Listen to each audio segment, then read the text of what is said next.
classified intelligence as a basis to justify the denial or delay of habeas corpus proceedings. Beginning with the Prime Minister. Here. I'm going to start my speech in 3, 2, 1. Panel, we think that the state apparatus works on violence. Courts restrict the state's ability to inflict this violence on innocent citizens. However, hiding behind the veil of national security opens floodgates for tyranny and more power to these governments at large. Where does this motion necessarily apply? One, it doesn't apply in majority of the cases of terrorist cases, primarily because you can go ahead and take a trusted Supreme Court judge and give them information in confidence, and you can have closed court proceedings as well. But second, in mafia cases or large syndicates, you can have legislations in place to go ahead and protect them and reduce the threshold of evidence that you can have to arrest these people at large, and you can have large scale crimes in general. This is something which happened in the United States as well, where in RICO statute necessarily reduce the threshold that you essentially have to give for evidence while arresting mafias or big syndicates for arresting them for crimes in general. But third, where is this necessarily important? We think so this is important in vast majority of the instances when government goes ahead and silences the critiques. They go ahead and arrest these people in the name and under the garb of national security and tell them that these are anti-nationals, and thereby we can't go ahead and provide a lot of evidence in terms of the way that we arrest them and stuff like that. When Indian government goes ahead and arrests people like Kanhaiya Kumar, within minorities are arrested by vast majority of governments who looks like Muslim people in India or black people in US and stuff like that. When governments uses this to legitimize abuse and courts are complicit of it uniquely by a result of this particular motion. Why this alternative does not work within status quo? If OP wants to go ahead and argue that authoritarian governments are largely symmetric, thereby doesn't change anything, we think so the governments like Pakistan Harappan government in Malaysia or the BJP government in India, it is really difficult for them to go ahead and justify any sort of large or wide-scale policy change or regulation change that they necessarily want to go ahead and bring up against these kind of people, primarily because it creates a greater outcry and puts them under more scrutiny and accountability. It's much more easier for them to go ahead and put these people behind bars under the name of being an anti-national and not going ahead and providing any sort of evidence whatsoever. We think so it's a low-hanging fruit for these governments. But second, if OP wants to go ahead and argue that judges are corrupt, they are not the best people to go ahead and evaluate these kind of cases, we think so that even so, that if that is the case, it's largely irrelevant because governments are still going to go ahead and work with them regardless. But second, in vast majority of the developing nations like India, Malaysia, Indonesia, or Philippines, we think so courts are independent body and they don't necessarily work in tandem with the government. Thereby governments are largely scared of the courts at large, thereby they have some check and balance on the government whatsoever. But second, how does the exploitation necessarily happen within status quo and why is that really bad? One, we think so that 40% of the people who are arrested in Asia don't have charge against them. They're largely thrown into jail primarily because government feel that they are anti-national or they are going ahead and critiquing the government at large. We think so that even if courts try to question the procedure or the way that they were treated under interrogation and stuff like that, we think so it's largely not given by the government by saying that it's classified information or it is a national security issue, thereby we can't go ahead and reveal vast majority of the information or give vast majority of the evidence whatsoever. But second,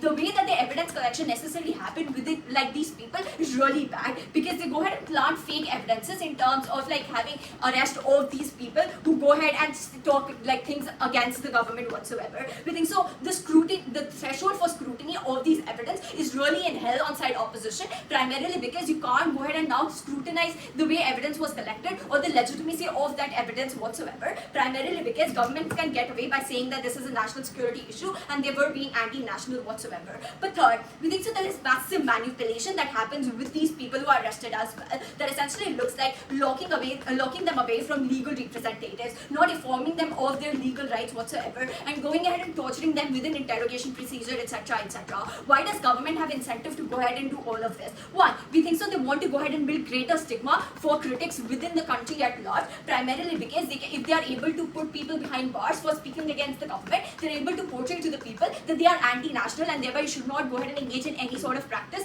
because going ahead and speaking against the government means speaking against the country in general. We think so at that point in time it makes it really difficult for them, difficult for the citizens to go ahead and critique the government. But second, it also blocks away media from reporting whatsoever, primarily because you can simply say that it's a national security security issue, they can't go ahead and report on these kind of cases. We think so that's really bad because information dissemination becomes really restricted and regulated on their side of the house and increases like censorship of the government in terms of information dissemination for vast majority of the citizens as well. Why the courts stop this on our side of the house? One, we think so that judges are highly educated individuals in law and liberal individuals as well because they come from liberal institutions. They're surrounded by people who really care about poor people in general, people from Yale, Harvard, etc. But also they are people who are really progressive in the way things happen because they have an ability and they have a power to change the way people go ahead and like live their life in general.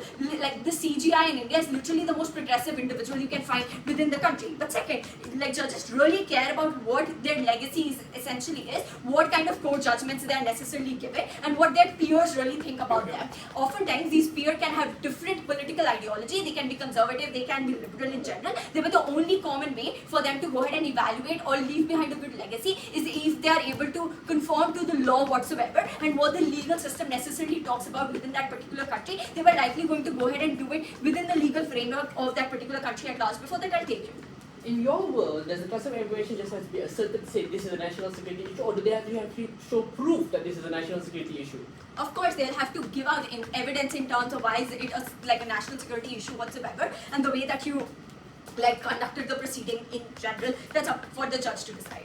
But third, we think so that the identity of these judges are largely built to check the government, check the law, and keep the country in place and position whatsoever. Thereby, they have an ability to go ahead and make sure that things are happening in the right way as per the legal procedures of that particular country. Why politicians largely worse off? One, we think so that politicians really don't care about poor people, primarily because politicians need to stop critics before they necessarily gain power. Otherwise, they can become too persuasive against the government, and they can have like a threat to their power position in general. But second, we think so that oftentimes these poor people don't know what is happening within the country or about the legal rights whatsoever because of information asymmetry that necessarily exists. But third, all of this is largely bad because it restricts the ability of these poor people or minorities to organize, primarily because they are now made to believe that if they do so, they are like they can be arrested by the government and they wouldn't have like anything to do. But fourth, we think so that poor people oftentimes trust the government and trust what the government says because government is seen as a source of livelihood. Government goes ahead and provides them food subsidy and stuff like that. The impact of this argument is pretty simple. One, we think so that people who are wrongly evicted,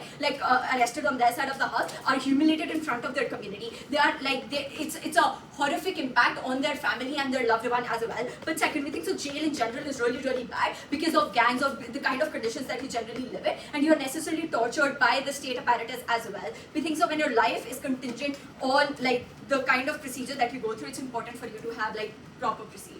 Opening the speaker for the fan speech, opening the case for off, leader of op. Here.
Someone. Yes, please.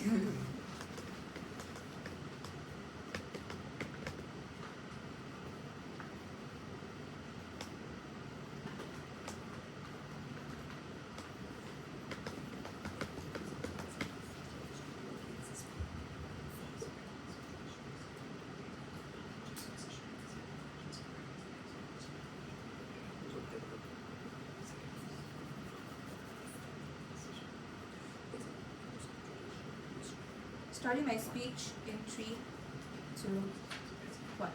For months and weeks, if like intelligence authorities have gathered data in potential person, Gov wants to tell you that these intelligence agencies have the resources and the incentive and the capacity to gas mass data against anyone they deem to be like suspect, anyone they deem to be an op, right? We tell you that is not the case for majority of the case. Contrary to what they want to push you, that this debate happens in places like India, where the lines of democracy are very blurred to begin with, we tell you it's unlikely to happen. Because if it's true that all the harms that they tell you is one, you want to stigmatize the opposition and scare them into like any form of like opinions to begin with, we tell you it can still happen, because this debate is not about whether or not you're going to detain this person to begin with. This debate happens after you're detained and the court determines the legality of the detention to begin with, which means the harms they want to posit to you still exist. But we tell you the transparency is the important factor for you to get justice to the very poor people that God wants to protect you. I'll explain why. Right? Firstly, I want to tell you the stance is very simple. We want to allow this information in order to protect the lives and even the information that allows for greater protection down the line. Right? What I'm going to say is explain to you briefly one thing. Right? Firstly, how do we actually protect national security and state by allowing this information to exist in court? Secondly, Raghav is going to tell you what existing safeguards of democracy is important and enough for you to have this regardless of the information being out there. But firstly, you have to understand where this debate doesn't take place, because they try to tell you that this debate takes place in where governments are very largely scared of any form of opinion that is antithesis of them to begin with, which is why they're going to use this as a tool to continue oppression and whatnot. We tell you this is exactly why you want this classified information to even be positive, because it allows for a level of transparency that they no longer possess. Because harm still exists on both worlds, which world then allows of solvency or some form of protection in for the people that is largely going to be affected, but also for those individuals themselves, right? Understand how this before that, you have to understand how this information gathering even happened and how it affects people on ground.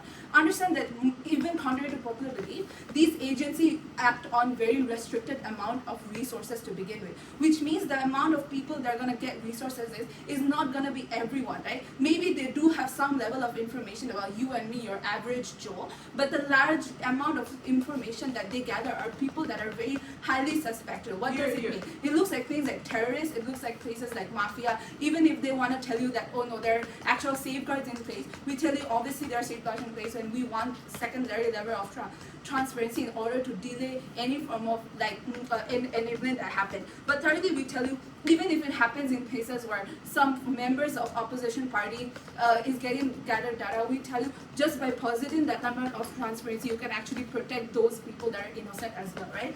Because understand, because they work on a limited resources, which means the intel that they gather is gonna be on limited number of people, even if they gather basic amount of intel on a large people. What does it mean is that when they put this intel upon the courts and upon the judges to begin with, they have to give sufficient proof, because Gov did concede that you have to prove the evidence that you are even positing to begin with, right? Which means there have to be large amount of data for you to even convince as a judge that this person is in fact a threat to the society and therefore should be detained further along the right?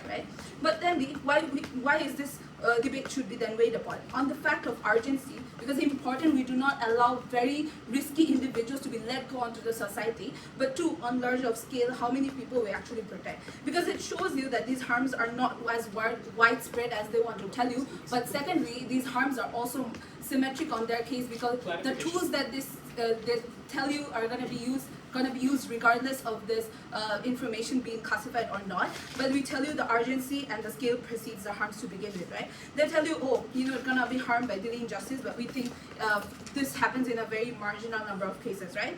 On the idea of fake evidence, right? They tell you that, oh, there are going to be fake evidence. People can always be like, oh, this is a case of national security, therefore we should keep detaining these people. Which is why we're telling you, we want the use of classified information. Because when you actually use classified information, you cannot just posit onto the society, oh, they're national security. You actually have to prove that they're national security threats, which means you have to prove the amount of extensive resource data gathering that you have collected in order to prove that this individual is. In terms of like fake evidence, I think even if there are fake evidence deposited to the court, because it's now exposed to the society, which means it's exposed to things like cross-examination, which means that the information at the end of the day will have to be proved by other people, because now other people have access to those information, which allows them to actually examine if those people were actually, like, if those evidence was fake to begin with. Before I move on to explaining why we protect, sure. So there's a judge and there's people examining the classified intelligence and the judge makes a decision. That's just a closed trial. This is our case. We think that you should not have a case where you just deny habeas corpus. You should have a trial. What we're telling is that, okay, sure, like, we're saying that when you have this information out to those places, even if it's not exposed to a larger grade of society, which we think somehow can happen and can also give us a benefit, even the lawyer on the other side will obviously do their best in order to prove that fucking FBI is not making up evidence to go on, right? Because this intel is not public. On your side, this intel is not public, which means custodians can just claim whatever bullshit they want to and keep detaining these people on the idea of suspension. Because we told you, detention happens in both sides. Which side then allows for better forms of justice? We tell you information helps, because when we are able to delay this, we are able to protect. Firstly, why we think it's true is because first, it's ongoing intel, but secondly, it's interconnected intel. This intel gives you information about how these networks of mafias or gangs or terrorists or even large number of harmful people work in society, but how this intel plays out in the longer run. The point is, this intel is very urgent because this debate happens in a very specific amount of time. It doesn't take place over years. This intel, if you do not act on it right now, will no longer be deemed useful after a long amount of time, which means delaying allows us to assess this intel properly, right? But most often than not, we understand how this interconnected network then plays out. The moment in time you let go of this person can quickly adapt to that intel that you have, which means that intel is no longer viable for any form of conviction to begin with, which is why it's very urgent for you to act now and whatnot. But this intel is important because this detention is happening very quickly, which means law enforcement gets a really small amount of window to act upon. Therefore, it is urgent, but then proceedings make the intel null in most cases if they are let go and whatnot. For protection of national security and lives on the ground, we believe that this intel should be acted upon quickly and not let go. I thank the speaker for a fine speech, extending the government case DPM. Here.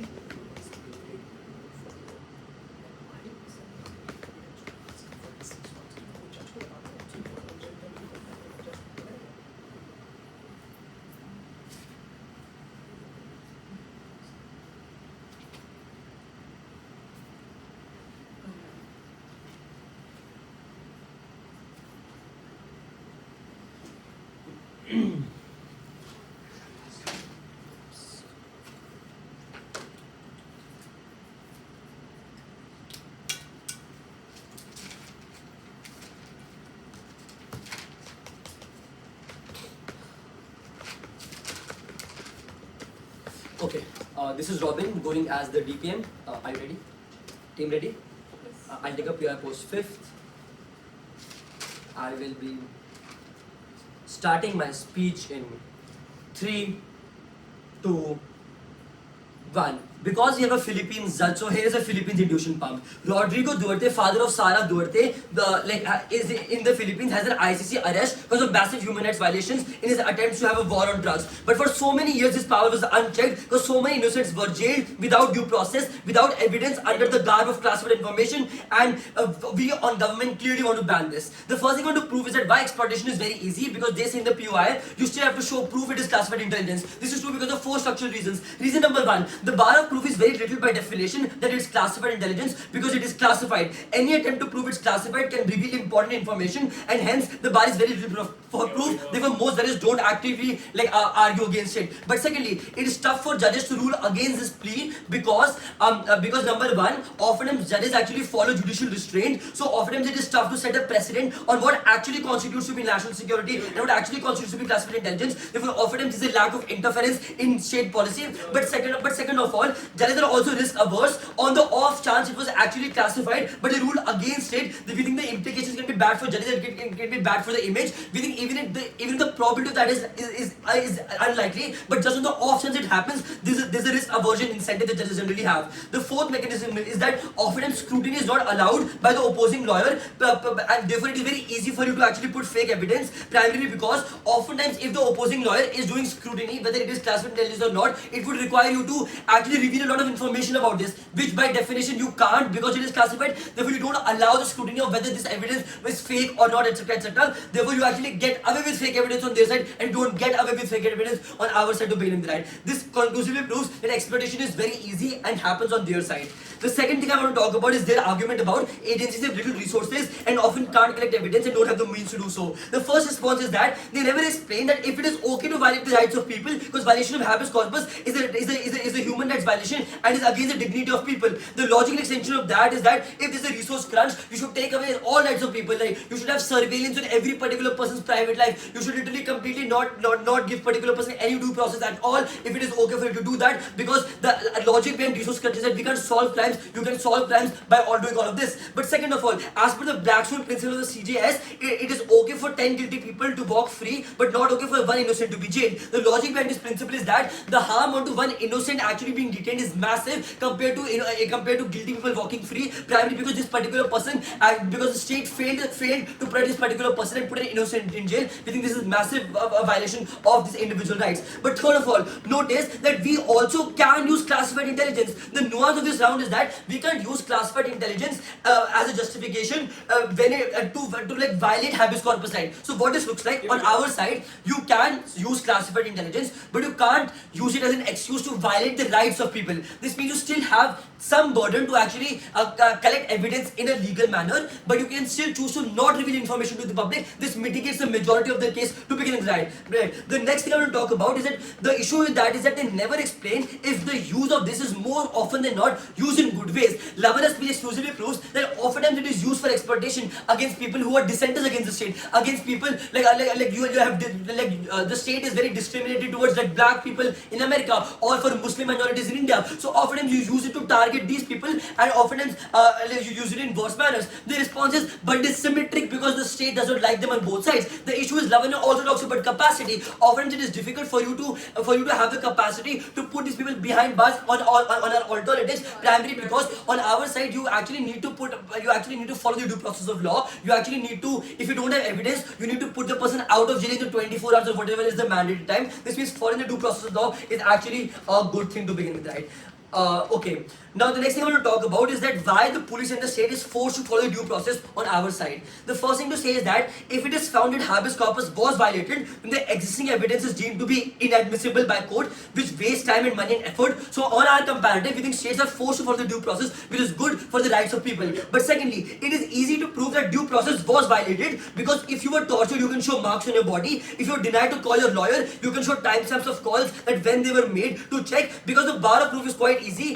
The police can't take it lightly on our side and generally has to make full efforts to solve the issues. But third of all, it forces them to be more accountable, to put in more efforts, to not be complacent, because you cannot afford to violate habeas corpus on our side. So you're compelled to be efficient and you're compelled to follow the due process of law. We think this proves that we can actually get the benefits of people's rights not being violated, which is the biggest harm in this round. The last thing I want to talk about is an extension about how this forces states to be more accountable in actually solving crime. Before I prove this extension, I'll quickly take your PI if you have any. Yeah, what you guys are debating upon is classified intelligence in arrest, not habeas corpus. Can you actually engage on habeas corpus? Okay, so classified intelligence as a basis to justify the denial or delay of habeas corpus, which means that classified information can be used symmetrically, but we don't use it as an excuse to deny the rights of people, like telling them what his rights are, like telling the particular person that you can call the lawyer, like basically not using bad interrogation techniques to force a confession out of this particular person, and like literally torturing a particular person using like whatever they use, using sticks to like hit a particular person and get information out of it. We completely oppose this and we don't think that this is human to begin with crime. Extension, how it forces states to be more accountable in actually solving crime. A, the state has pressure from institutions and people to solve the issue of crime. Problem, police and the state are inefficient by their own logic and hence take the low-hanging fruit on their side to detain the wrong people to restore its image. How does the state do this? They do it in 3 particular ways. Way number 1, a criminal which is unrelated to the risk of national security or even innocent, they try to tie this particular person to a bigger crime. Like any normal drug peddler who is like they would tie it to a big drug syndicate even if that is not an issue, right? But second of all, they spread information that we have a suspect for a bigger crime and we are closer to knowing more about this particular terrorist organization or a particular cartel. But third of all, this is scapegoating as it takes away the attention from state failure, as this benefits the state massively because they are able to move away their image of state failure and show that okay, we are detaining people, etc., because now they can detain just wrong people with very little evidence and we think that is a massive harm onto them. Why is this so bad? This is bad because of 3 reasons. A, it takes away focus from actual terrorists. So pragmatically it's bad because it's a violation of people's right to security. If they actually want to protect people from these bad people, you do it much better on our side because state doesn't have a scapegoating mechanism, but you do. But secondly, this creates anger from person related to the community. Like if you actually put Muslim minorities people in jail, it leads to a lot of protests, like in the JNU protests which happen in India. We think this is actually bad for interracial violence also. But third of all, this is also a violation of people's information about state efficiency. Because on the other side, people are deluded. The state is doing good. The state is actually catching people because the state has a very low bar to put a particular person inside bar. On our side, because the bar is high, it is a good thing because it allows state to give that. We clearly win this debate because we prove that this can be exploited massively and hence you must ban it. Those are all the reasons. Gav, thank you. I think Speaker for French speech extending up yellow. Here.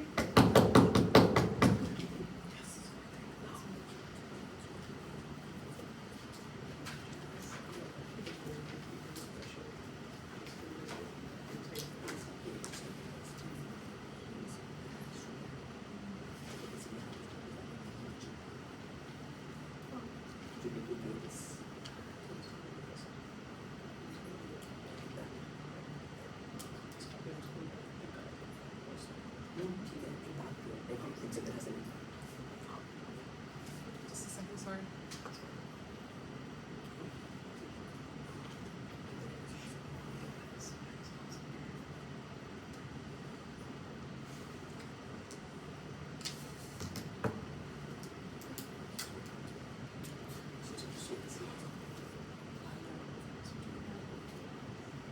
One major call out to the court case. Firstly, I'd like to point to the misunderstanding of what habeas corpus actually is that happens on the website. What happens in habeas corpus is that the individual has already been arrested. This is something I literally just studied in my constitutional law class. But they have already been arrested. It's whether they exercise the right by applying to court, that is habeas corpus, that they have been wrongfully arrested and therefore should either be let out after that arrest or they should stay and go to jail after that. It's a process of questioning the actual reason for the arrest based on the basis of how this individual has a right to freedom of movement that has been infringed if the police, for example, is unable to show that they investigated enough to put this arrest to happen in the first place. The burden on both sides today is to see which side creates more just and transparent habeas corpus proceedings to occur. I don't think they answered that question by the end of their second speaker. I think the reason we win this I will explain later in my argument. What classified intelligence therefore is, it's what Arwa posited to you. It's less likely to be in these corrupt countries and corrupt environments and more likely to be in countries that maybe does have corruption, but it's to a limited extent, where for example the CIA is the one sharing the classified information within the US. It's a level of information that creates enough transparency that, that allows for one, a responsibility upon the individuals creating the arrest to prove evidence that they are like doing this arrest based on like fairness, but also it's up for the judge's discretion to accept it or not, and up for cross-examination to question it, adding an additional 2 levels of check and balance for whether this claim is correct. A few pieces of rebuttal before getting into the argument. One, in regards to how what government has been debating so far is like classified intelligence in arrest and not habeas corpus. I think I already explained within my opening line why we win this framing. But secondly, in regards to how all the harms they tried to push on us in regards to government are corrupt or all courts are being corrupted, but somehow on their side these same actors get saved. I think I was confused in that regard. But additionally, Wait, all the what harms on information? their side of, I'll take you later. All harms on their side of like states taking a back door happens additionally because of the lack of transparency that happens on our side when you're able to share this classified information and classified intelligence with the court to be able to make that decision. That's when the governments take the back door and try to harm the individuals being arrested. That's when all these harms that they try to posit and push on us actually happen. What is the argument then? We told you that there are still safeguards to allow for this habeas corpus to be used for individuals who require it. Because first, the CIA does not have national level classified information on everyone. As Arwa already posited to you, like sure, maybe they do have some level of information on us as citizens that they have access to, but the people that they have the most like level of classified information capable of harm, of affecting a court's decision are people like politicians, are people like individuals with prior criminal history. That looks like people who engage with individuals who like engage in drug use and drug trafficking and just like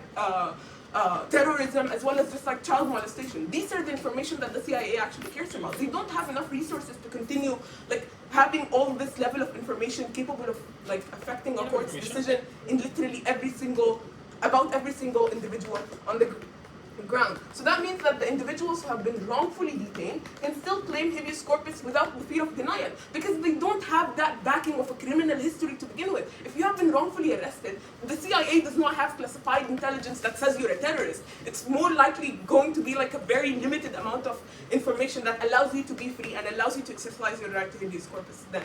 But before moving on to my second argument. So I'm confused. Apparently, the judge can just say, you cannot delay habeas corpus because you did not give me enough evidence. But that's how habeas corpus works. You don't give me enough evidence to detain this person, and hence we're not going to allow it. It sounds like you're crossing the room. Which side are you on? To be honest, I didn't understand the POI. It's relevant as we will tackle it. Second thing then is in regards to how there are restrictions in court proceedings to prevent classified information from being widespread. This is because one, like the court can literally, and this is like the harm they try to push on us, but I think it's incredibly beneficial. Because if an individual has, if like a court proceeding does not have any recording or reporting being allowed, if the reporters are to sign papers restricting the information from being shared further, if not all classified information of the individual will be shared. It's just the amount that is like relevant to the case proceeding. It's the amount that offers enough of a threat to society for such classified information to be shared to begin with. And this is why it's incredibly important, because there is an urgency to prevent an individual under suspicion from having a chance to harm individuals further. What we're trying to prove on our side is if an individual is capable of having terrorist history that is not probably accessed by his local police officers, but has contributed to how he acted now and why he was arrested in the first place, then the court has the right to know and make that decision. This is the classified information that is being shared onto the court. I don't think this is what they understand on their side. As well as just like, the reason that we prevent this high level of harm to occur is because if the reason we prevent this high level of harm to occur is because if the court now has access to such high level of like criminal history about every single individual that they have that is seeking habeas corpus, then they are more likely to make a fair judgment in regards to how they tackle these issues, the issues they're trying to claim to begin with. The weighing between the two sides then is incredibly simple. On their side, like I don't think it was fair of them to state that like all these governments or these courts are more likely to take a backdoor approach, given how like on our side when you're allowing for the use of like classified information, that is when they are held to a higher level of accountability because they have to provide evidence sufficient enough for it to be used in court. They can't just use a backdoor approach and like harm the individual being arrested in order to get this information. I don't think this is how government collects information to begin with. And I don't think that is something that they explained clearly on their side then. But on our side, you're able to have some level of urgency in regards to public safety because these criminals are now held to a standard because these individuals are now held to a standard where if the court finds it that they have sufficiently garnered enough like criminal history or classified information that they are a threat to public safety, they should continue being behind bars and they should continue to like be arrested further, as well as the transparency we provide for the individuals on the ground to feel some level of safety. Because if some individual under classified information is a national threat, then we think the people on the ground should know that this individual is behind bars because he's a threat. For all those reasons, proud to oppose. I think the speaker for the fine speech, ending the constructive of Governor Pege. Sorry, I need to run after this speech because I have an exam, so I'm just going to fit them. Yeah. Okay, I'll take a POI, at least one please.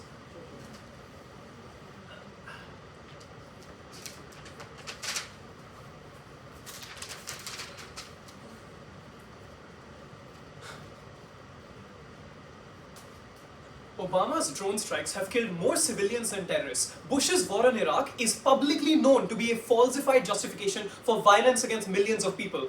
Government is winning this debate because opposition has no explanation for why governments in the world are good. The only example they have is the CIA, which is literally responsible for harassing civilians, and in Guantanamo Bay, which have never been proven to be criminals, and including themselves engaging in wars where they kill lots of people on the ground. They need to analyze why governments have an incentive to actually use this in a good way.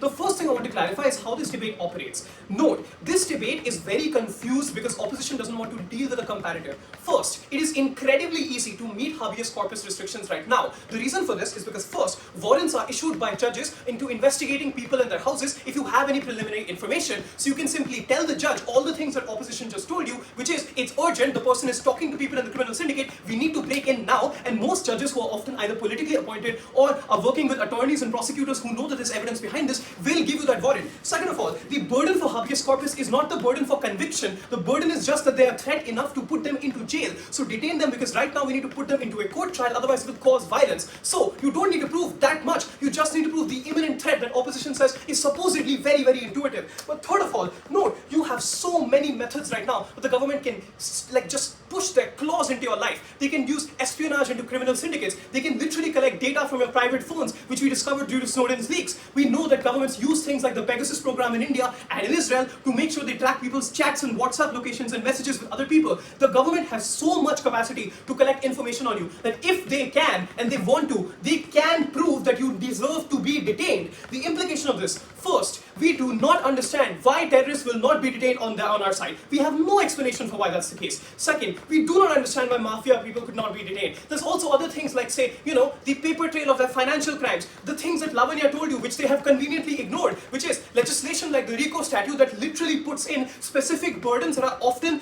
very common in these cases, which is evidence you can collect because you have history and evidence of what you do get about these syndicates. Legislation that reduces the burdens, and closed court proceedings where you can go ahead and debate all of this with another lawyer and make sure that it's proven to the judge this person deserves to be detained. There is no urgency, there is no problem to solve. The implication of this, most times this is used because the governments know the courts will not believe them, and that is something that is true in the vast majority of the world. I keep getting confused. Opposition keeps telling you that the courts are not independent and all the authoritarianism will happen anyway. The first thing we told you is, of course, if you make a legislation that makes it legal for you to put people in court, there's backlash, right? If you make it publicly visible that you can just arrest citizens legally, that creates backlash. But on our side, it's the opposite. If you say it's a classified issue and there's national intelligence involved, then you can simply say that this person who you believed was a good fighter for your rights was actually a terrorist, was involved with these stigmatized organizations. And note, opposition keeps telling you will reveal the intelligence. I have absolutely an idea why you would reveal the intelligence. It's classified intelligence. You can put it into a court without making it public information. In fact, we would argue, presumably the government wouldn't want to make their classified intelligence public. The reason it's classified is because often it contains information you can use to kill government agents or to stop their operations from working. So, if they claim that the classified intelligence on their side needs to be made public, that's a harm for them, and the real impact is, of course, it's not public. The public thing is that this critic is bad. The implication of this then on two ways. First, why do we clearly win on crackdown on critics, and this clearly outweighs their claims? First, we told you there are no alternatives in bad states, and that means that there's much more people who get arrested. They told you that there's limited resources in the intelligence agencies. Compare the analysis. You don't need resources to create evidence. You don't need that many resources to plant something in their person's house. You don't need resources to put them in jail and then tell the government, the judge, that the FBI collected some kind of evidence on something that they were related to that made them scared. And for all the reasons that Robin and Lavanya and I have told you repeatedly, judges are scared of setting a precedent that they can stop the government. They haven't analyzed why they will stop them at all. all, and even if they do stop them sometimes, we don't care because we think that those cases are symmetric. On both sides, they would have been stopped by the judge because the habeas corpus standard wouldn't have been met. But the 80% of cases where judges do not restrict this are people who then continue to go to jail. The second thing they say is, oh, they're already detained, so there's no impact. Obviously, you would detain people more often if you continue to have it legalized, right? Of course, it's easier for you to continue putting people into jail if the courts don't humiliate you publicly, if they don't force you to release them from prisons, if they don't force you to provide evidence and then make sure that you are humiliated in front of the judges and the lawyers who now no longer trust you. Note, obviously, you will arrest less people if you know that those arrests will be overturned by the court. So this is a ridiculous response to give us. The impact of this is winning. First, we analyze why judges want to stop the government. Note, we don't even need to analyze it because that's their case, otherwise there's no impact. If the judges don't stop these national security problems that they analyze, then they also don't have harms. The implication of this, first, we tell you millions of people are ripped out of their homes, put into a jail cell, barely given food, and according to them, since they're denied habeas corpus, they can be tortured, beaten, stigmatized publicly, turned into martyrs for people who believe in them, and then continue to organize terrorist organizations who believe that innocents are being caught, and for those who hate the government, often they will end up picking up arms. But the majority of the population will simply believe that the critics of the government are anti-nationalists. They believe they can't work with them. So this works in two ways. First, it makes it difficult for you to criticize the government because of the fear and the stigma, which is a long-term impact. And second, it increases the amount of violence from real criminals because now you create more and more anger in those regions. Let's explain how this weighs with their clash before that POI. So are you saying the use of classified information means just stating that this is classified information and it will just fucking pass? No, are you listening to my speech? You show the information and then you say that this information is true, and the judge cannot go to the FBI and then be like, okay, show me your evidence. I'll go walk around this house, check if all of this was correct, because then that would become a habeas corpus trial where you can then check whether the evidence is true and then debate it in court. The difference is for classified intelligence, it's literally collected from classified agencies. You can't check all of their processes, you can't ask that many questions. Even if you can, then why should it not meet the habeas corpus standard? Then we just say the standard should be higher if the evidence is so strong. So our case works either way. Weighing. First, on national security, note, even though they have a very small mitigated impact on their side, note, we flip that one as well. Because even if in 20% of cases they catch the right criminals faster, in 80% of cases they catch the wrong ones, which means that you reduce public pressure to get the actual terrorists, to get the actual criminals, because that's how states function. They want to reduce pressure on them. So you have more random innocent Muslims in India rounded up and thrown into jail, and more terrorist groups that continue getting funding. So it flips their claim in their best case, even if 50% of the cases are false, that creates no violence. And second, it also means that the type of people who are caught also reduce accountability on the government. If you want to have a good government, you need to be able to criticize them. You need to be able to go on the streets and say that they're not providing you with food, electricity, utilities. If everyone is scared of that, the government can continue to do things like harass people, fail to be effective, or like engage in massive amounts of corruption. All of these are long-term harms that get entrenched on their side because the court system no longer protects civilians at all. We think this clearly outweighs them, even if they get some benefits on that government. I think the speaker for the current speech. Finally, the end of constructives were both governed upward. Hehe.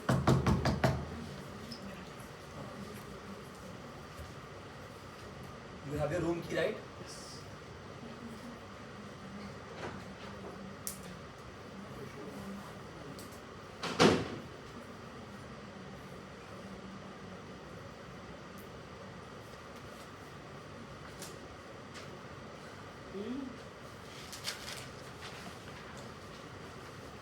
Can I go to the washroom real quick?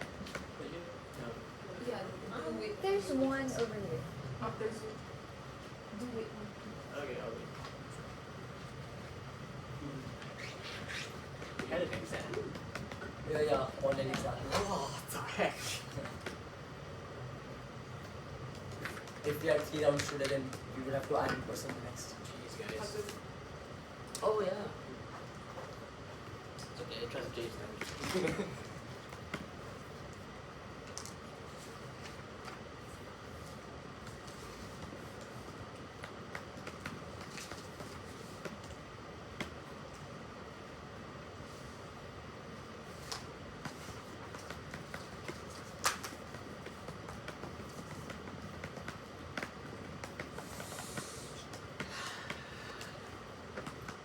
It's okay, just wait for... No question.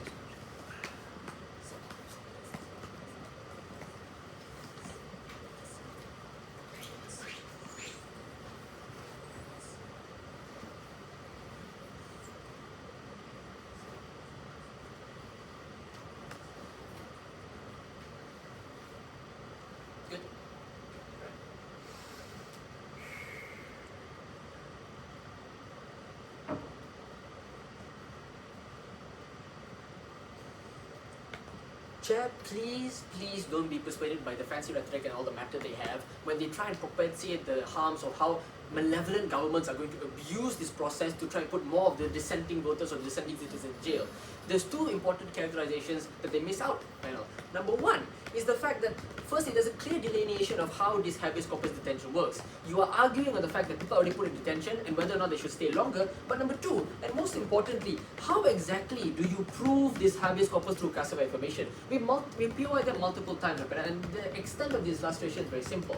We are not telling you that you can just assert that, hey, you know what, there's this particular classified documentation, we need to keep this guy due to national security. You need to go to the judge, show him the documents, show him the proof. The judge then has to weigh that proof by himself and decide whether or not this is sufficient proof to justify habeas corpus. This negates all the harms coming from your side when it's talking about malevolent information or manipulation, so on and so forth, because by your own characterization in PM, they mentioned that these judges are very highly intelligent individuals. They can justify their calls, they can justify their decisions. This means that they're not easily persuaded. Number two, it also means that they're organs to have check and balance for the state. They have a higher incentive to make sure that they're not allowing the state to go above and beyond their powers. Sure, let's go even further, right, panel. Let's say that the state is an authoritarian regime. They're going to lock up people, individuals. Why is this ban happens? Two reasons. Number one, more likely than not, this ban on this classified information keeps track of very privatized or very sensitive information of the country. This looks like the end of terrorists,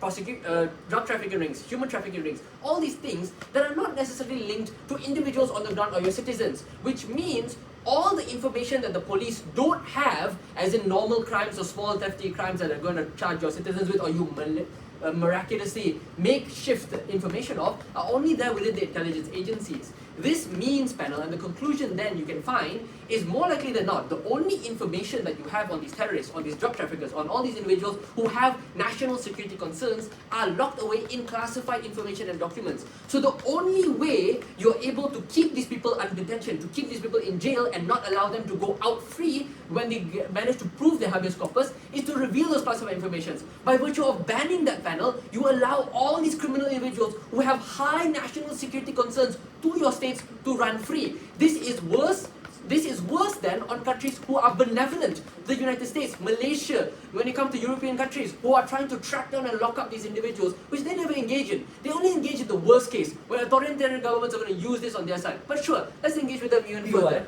later. Let's talk about a few things. Number two then, let's talk about their path to victory, right, panel.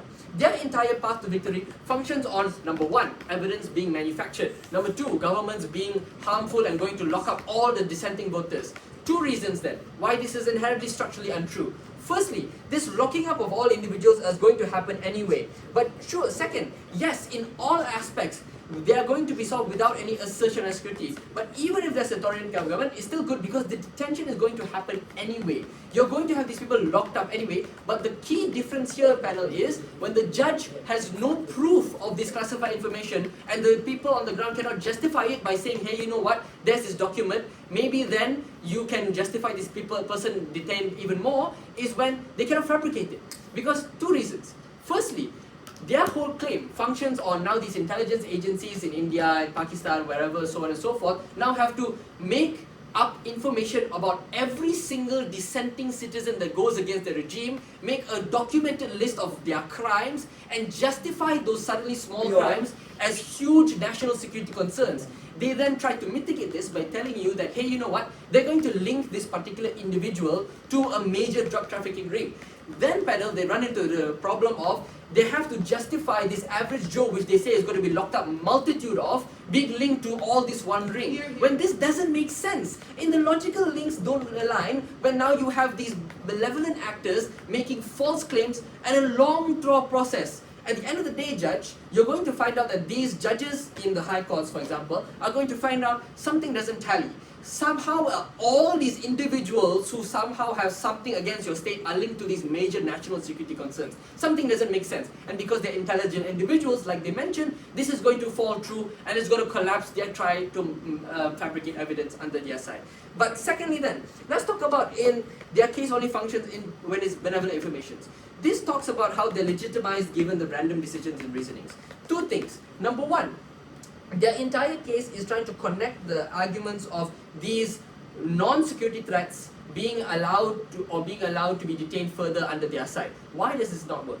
Two reasons. Firstly, on the aspects that you're now going to allow people who don't have any background within the governments, for example, these terrorists, so on and so forth, to run free or whatever, because the only information you have to put them in jail is this classified information. But number two, you're going to sacrifice the fact of these individuals who are non-national security threats to be kept in longer because of the fact that there's now no ban on classified information. So that means all the government has to do is just to find up or make up any other excuse to keep them under detention. And now the judges cannot rely on the fact that banning of the usage of classified information justifies them to have proof. When they don't have that proof, this then allows the judge to nuancedly step in and deny the claim of habeas corpus. Further go. You say the person will be free if not for this, but the point is you don't have evidence. Most cases, state can get the person wrong, and if the person is not wrong, the person should be freed if you don't have evidence. So why is it a bad thing? Okay, let's balance this out here. First of all, if there is no evidence, i.e. that means there's no classified information, there's nothing on this person will go free. It works under our better, because now if the prosecution or anybody who's trying to keep this person in detention claims that this is a person kept in detention due to national security concerns, if he is unable to A, provide any evidence at all and just asserts there's a national concern, and B, the evidence he gives is something wrong with his due process or something seems fishy, this person is automatically allowed to just leave out. It does nothing else against him. This is beneficial on our side entirely, because now the necessity of this usage of information provides you two inherent aspects and exclusive benefits. One, you force these people to justify their claims of nationality security concerns. But two, you now allow these people to put into prison the people who deserve to, the people who are urgently threatening national security of the state. The weighing is simple, panel. We allow the national security concerns of the state to be protected to a high regard. And number two, you then allow the states to hone in and exactly prosecute the people who have the highest likelihood of harming the state as a whole. All these reasons should weigh over the malevolence of what they posit on their side. Thank you. To end the case for upper guy. Here. One second.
One second, I'm so sorry.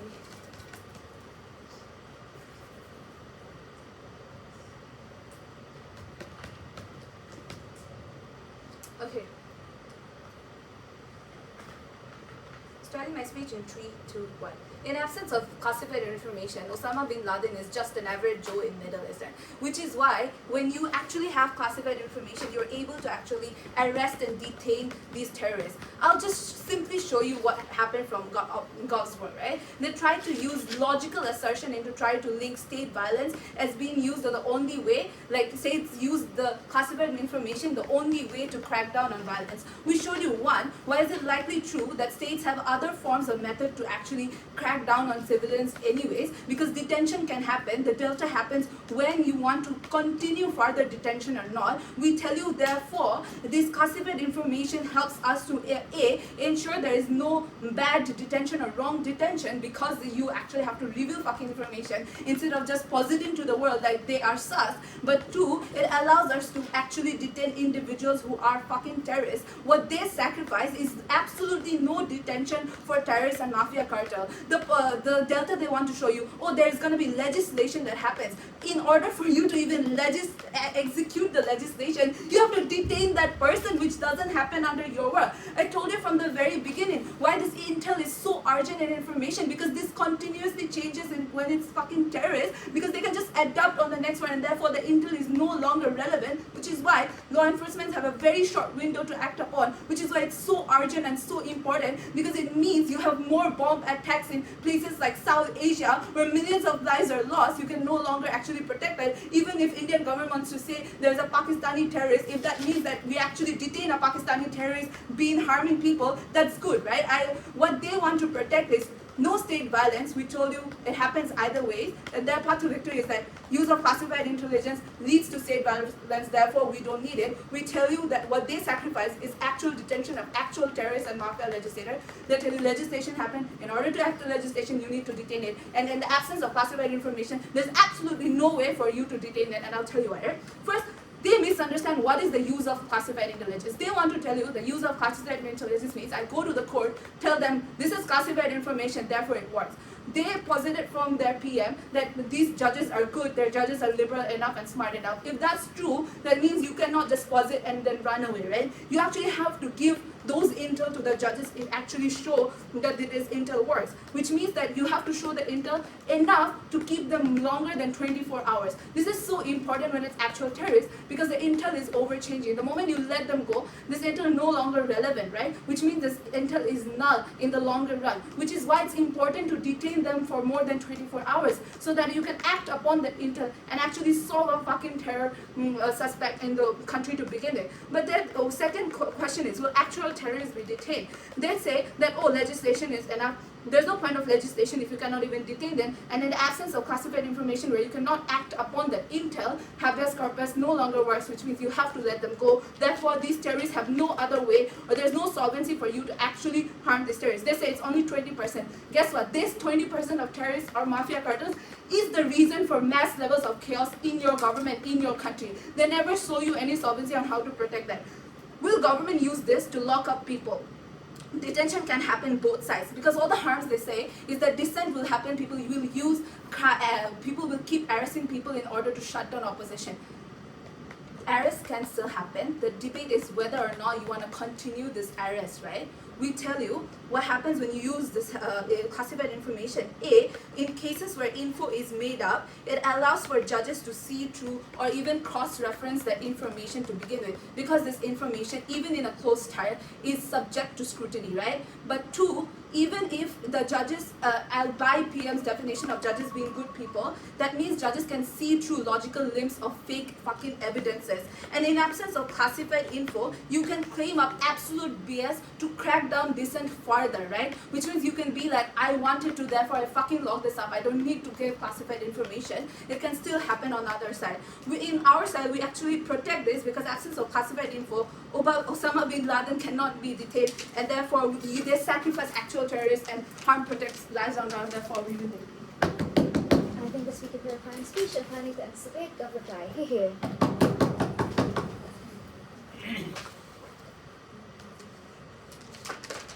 Hi, this is Robin, going as Gov reply. Judge ready? Good. I will be starting my reply speech in 3, 2, 1. Ops case only works in a world where all states are super altruist and don't want to suppress minorities and opposition at all. Where classified intelligence can't be exploited at all. Where every person that the state catches who is a potential criminal is the right person all the time, and the state can't get it wrong anytime. Unfortunately, that is not the world we live in. The first question you have to ask yourself as a judge is that, should habeas corpus be ever denied or delayed? Because this is the first burden which they never fulfill. There is no analysis on OP that why is it legitimate for you to violate the rights of people. They conveniently characterize that habeas corpus is only for asking for an extension of more than 24 hours. But it is much more than that. The rights that are granted to you is things like extension, is things like torture, is things like asking you to actually get a lawyer, is things like telling you about all your rights, is things about whether the evidence was collected legally or illegally. It is so much broader than that. But secondly, we explain that this is not rights of people matter. To be jailed is traumatic. To be not told your rights rights is wrong. Ob is unable to fulfill the most prior burden of whether habeas corpus should ever be denied or not. Therefore, we clearly win this. Secondly, should the second burden, that's the second question you have to ask yourself is that should classified intelligence be a basis to deny habeas corpus, assuming the first burden is fulfilled? The only thing which Ob says first is that there's a lack of resources, right? But they never explain that if violating rights of people solves this. So if they get a benefit is also unclear. Why does an increased detention mean that proof somehow pops up, etc.? But even if it does, is it even right is something which they never explain. But second of all, Shoreham mitigates this significantly when he explains that you can follow the due process of law. You can get court orders to tap phones, to enter a house, etc., etc. But thirdly, we told you in first speech that you have alternatives like legislation, and those things are much more better than using this to begin with, right? But secondly, then the reply somehow talk about that 24 hours is not enough, and often you have to act on that intel. But judge, guess what? If you have more information, if you have more intel coming up, oftentimes you can use that information, present it to the judge, and ask just for an extension of 24 hours. So it's not that we don't have provisions for things like attention, right? So like the rights, so habeas corpus is basically following the due process of law, and therefore the most states generally have processes of things like extension if you have more intel coming up. The issue with this is what our case is. Our case is that more often than not it is used for the scope of exploitation. Here are two burdens and both of us which we fulfill. Burden one, incentives. We explained to you that states have incentives to suppress critics who can mobilize people to stop scrutiny against the state. But two, state has incentive to show accountability, which I told you in my speech. But burden two is capacity. The claim from Op is that you can't just assert and you have to show proof that it's classified. But I give you so much reasons why you can simply assert. Why? Because A, the bar is very low because it is classified by definition. So you can't explain a lot of things, otherwise it won't be classified. But secondly, I told you judges are risk averse because of judicial restraint. So oftentimes they won't intervene. But third of all, there's no scrutiny from the opposing lawyer, primarily because it is classified. But fourth of all, it is easy to link to a person to a ring by planting fake evidence. The whip speaker gave one response. It was that, judges will think something doesn't make sense. All the people who are actually jailed under this garb are people who hate the state. But this makes no sense. Because A, not all people are going to the same judge. Like, do judges know that all people are state haters? And why can actual criminals be state haters? So it's unclear why judges somehow think that. But lastly, why our impact should matter more to you as a judge? A, the impact can actually be indefinite. Because they say this particular person can be jailed continuously even when they have no evidence because some intel is coming. Like, if that is true, we never know if this can ever be overturned. All the examples we give you, like Omar Khalid in India, are examples of people who have been jailed till date without evidence for 2 to 3 years. This means that you can again and again extend this indefinitely. But second of all, you selectively use it against minorities, against people you dislike as a state or as the police. But thirdly, often you use things like torture, illegal interrogation techniques. You don't give rights of people, and that is harmful because this happens on innocents also. And we think that is a harm which is much more bigger because most of that you exploit. For the good states, they are actually able to catch criminals in legal ways. But because you get a free pass to use illegal ways to torture people, to take any particular person behind bars, and that is the thing we must ban. Because of all that, it's a dub win. We win. Thank you. I think the speaker for the fine speech and thank you everyone for the wonderful debate. Please cross the house. Thanks for the great guys.